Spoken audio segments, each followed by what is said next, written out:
नमस्कार दोस्तों, प्रकृति प्रेरी न्यूज़ में आपका स्वागत है। आज की कहानी एक विशेष और महान संगीतकार है, जिनकी आंखों में रोशनी ना होते हुए भी उन्होंने एक महान संगीत की रचना की। मैं बात कर रहा हूँ स्वर्गीय श्री रविंद्र जैन की। रविंद्र जैन की आंखों में रोशनी ना होते हुए भी भगवान ने उनको एक विशेष मन की रोशनी प्रदान की और उन्होंने महान गीतों संगीतों की रचना की। कैसे एक अंधा आदमी ऐसे महान गीतों संगीतों की रचना कर सकता है। रविंद्र जैन का जन्म 28 फरवरी 1944 को उत्तर प्रदेश के अलीगढ़ शहर में हुआ। उनके पिता का नाम पंडित इंद्रमणि जैन व माताजी का नाम किरण देवी जैन था। वो 7 भाई और 1 बहनों में चौथे नंबर के थे। उन्होंने मन की आँखों से समझने की कोशिश की और अपने बड़े भाई से आग्रह कर उन्होंने रामायण, महाभारत, उपन्यास, कहानियाँ सुनी। और वो इतने कुशाग्र बुद्धि थे, इतने तेज बुद्धि के थे कि किसी भी चीज़ को एक बार अगर वो सुन लेते थे तो भूलते नहीं थे।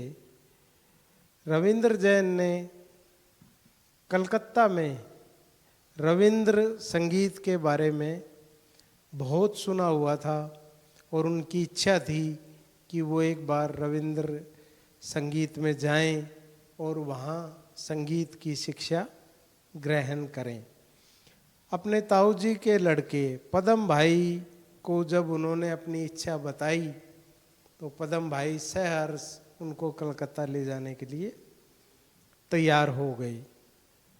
कलकत्ता में उनकी मुलाकात फिल्म निर्माता राधेश्याम झुनझुनवाला से हुई और उनकी सिफारिश पर संगीत की पहली ट्यूशन मिली। कीमत थी 1 चाय और 1 समोसा। कलकत्ता में पहली नौकरी बालिका विद्या भवन में लगी 40 रुपये महीने पर। कलकत्ता में ही उनकी मुलाकात पंडित जसराज और पंडित मणिरत्नम से हुई। वहाँ उनकी मुलाकात पार्श्व गायिका हेमलता से हुई और हेमलता से नज़दीकी के होते हुए उनको ग्रामोफोन कंपनी से गाने के अवसर मिलने लगे। अब रविंद्र जैन जी सार्वजनिक मंचों पर भी गाने लगे थे और उनको सार्वजनिक मंचों पर 151 रुपये तक मिलने लग गए थे। इसके बाद श्री रविंद्र जैन की मुलाकात हरि भाई जरीवाला यानी महान संजीव कुमार से हुई और उन्होंने रविंद्र जैन जी को मुंबई आने का न्योता दिया। उसके बाद ये कलकत्ता का पंछी उड़कर मुंबई आ गया और इनकी पहली मुलाकात पार्श्व गायक मुकेश जी से हुई। संजीव कुमार जी ने निर्माता SNCP से मिलवाया और इन्होंने अपना कुछ गाने की गीत और धुनें उनको सुनाई। उनके पहले श्रोताओं में फिल्म एक्टर शत्रुघ्न सिन्हा, फरीदा जलाल और डायरेक्टर NCCP थे। वहाँ इनको बड़ी वाहवाही मिली और इनका सफ़र शुरू हुआ। फिल्मों में पहला मौका 14 जनवरी 1972 को मिला और इन्होंने मोहम्मद रफ़ी व लता मंगेशकर से कुछ गीत गवाए, लेकिन दुर्भाग्यवश वो फिल्म नहीं चल पाई। फिर भी ये निराश नहीं हुए और 1973 में रविंद्र जैन जी को राजश्री प्रोडक्शन से जुड़ने का मौका मिला। राजश्री प्रोडक्शन की फिल्म सौदागर से हुआ यह सफ़र, गीत गाता चल, चोर मचाए शोर, चित चोर और नदियाँ के पार के संगीत से होता हुआ बुलंदियाँ छूने लगा और आर्थिक तंगी और बदहाली से जूझ रही राजश्री प्रोडक्शन को एक संजीवनी के तौर पे मिला। दोनों का ही कैरियर चलने लगा। नदियाँ के पार में इन्होंने एक नए गायक जसपाल जी को मौका दिया और नदियाँ के पार का गीत संगीत कितना फेमस हुआ, कितना फेमस है, आज भी लोग नदियाँ के पार के गीत बहुत ही चाव से सुनते हैं।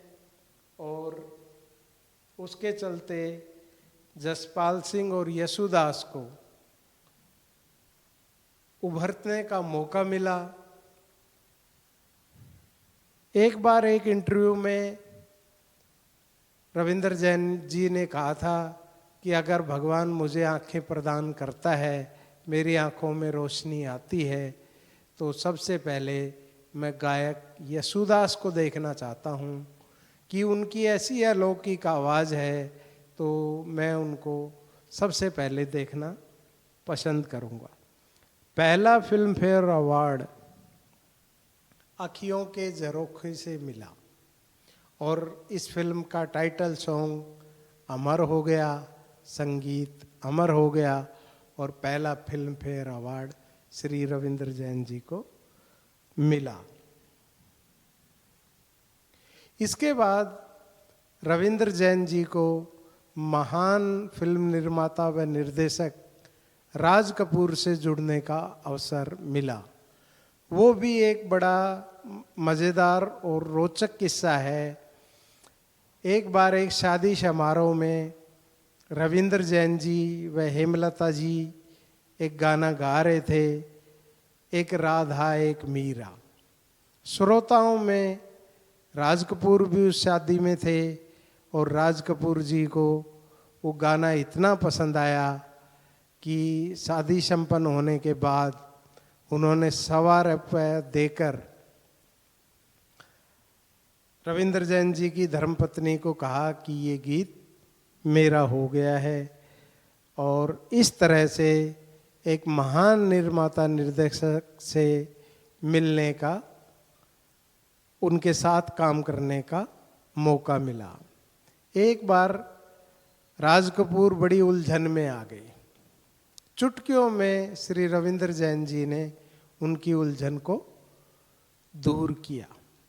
असल में क्या था कि राज कपूर एक फिल्म बना रहे थे, लेकिन वो अपना टाइटल जस्टिफाई नहीं कर पा रहे थे।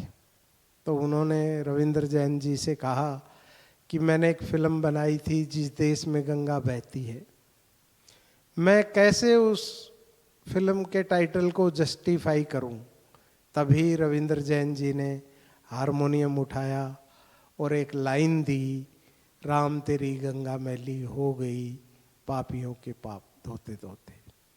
जैसे ये टाइटल उन्होंने दिया, राज कपूर की आंखों में चमक आ गई और उन्होंने राम तेरी गंगा मैली फिल्म का निर्माण किया, जिसमें रविंद्र जैन जी ने संगीत दिया।